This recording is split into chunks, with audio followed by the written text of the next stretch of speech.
শেখ হাসিনা সহ শেখ পরিবারের 10 সদস্যের জাতীয় পরিচয়পত্র লক করেছে নির্বাচন কমিশনের অধীন জাতীয় পরিচয় নিবন্ধন অনুবিভাগ।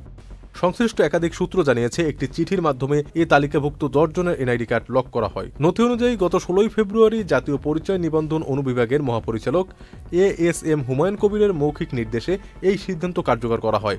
তবে নির্বাচন কমিশনের সচিবালয়ের সরাসরি নির্দেশ ছিল কিনা তা নিশ্চিত হওয়া যায়নি। যাদের এনআইডি লক করা হয়েছে তারা হলেন শেখ হাসিনা, সজীব আহমেদ ওয়াজেদ, সাইমা ওয়াজেদ, শেখ রেহেনা, টিউলিপ রিজওয়ানা সিদ্দিক, আজমিনা সিদ্দিক, শাহিন সিদ্দিক, বুশরা সিদ্দিক, রেদওয়ান মুজিব সিদ্দিক এবং তারিক আহমেদ সিদ্দিক। ওয়ালটন আবারও মিলিয়নিয়ার অফারে ওয়ালটন ফ্রিজ কিনে আপনিও হয়ে যেতে পারেন মিলিয়নিয়ার।